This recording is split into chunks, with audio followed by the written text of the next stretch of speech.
পরপর ৩ দফা বন্যায় বিপর্যস্ত হয়ে পড়েছে সিলেটের যোগাযোগ ব্যবস্থা।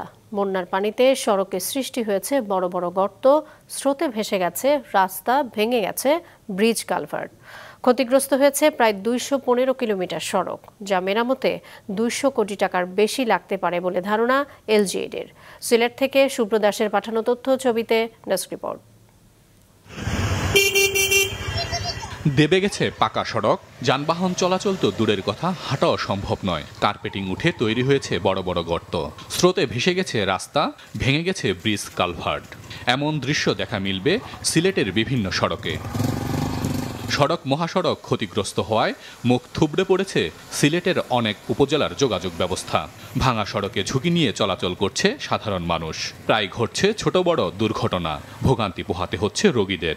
অসুস্থ রোগী হইলে যে মেডিকেল যেত, হে নিজেও আগে গাড়ি তুললে ভালো মানুষ মেডিকেলের অবস্থা দাঁড়াই যায়। আমরা লাগে মানে এই রাস্তায় এলে এটা মরণ ফাঁদ।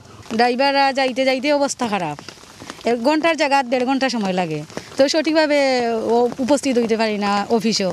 রাস্তার গাড়ি নাই, গাড়ি যদি হতান লইয়া রাস্তা বাঙ্গা, ড্রাইভারে কয় ভাই আমার গাড়ি ভাঙ্গি দিব সারা। আমি কই যাইতাম লইয়া, আমি বাদি যাইতাম না। 2 টাকার জায়গা 3 টাকা কইলেও তারপরে হে যান না। এলজিইডির হিসেবে এবারের 3 দফা বন্যায় 13 উপজেলায় ক্ষতিগ্রস্ত হয়েছে 115 কিলোমিটার সড়ক এবং 142 মিটার ব্রিজ ও কালভার্ট। আমাদের রাস্তাঘাটগুলো এখনো পানির নিচে আছে বিদায় আমরা পূর্ণাঙ্গ অ্যাসেসমেন্টটা 3য় দফার বন্যার পরে করতে পারিনি।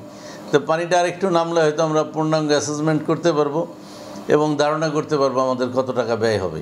আমরা দ্রুত যান চলাচল বা মানুষজনের চলাচলের ব্যবস্থা করব প্রথম দফা ইমার্জেন্সি মেনটেন্যান্স। আর এডিবি সহযোগিতা পেলে আগামী 2 বছরের মধ্যেই হয়তো আমাদের এই বন্যার যা ক্ষতি হয়েছে সেগুলোর সমাধান করা সম্ভব হবে। এবছর প্রথম দফায় গত 27 মে, 15 জুন দ্বিতীয় দফা এবং 27 জুন তৃতীয় দফায় বন্যার কবলে পড়ে সিলেট।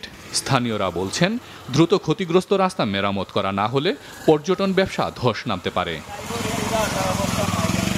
মাছরাঙা নিউজ ডেস্ক।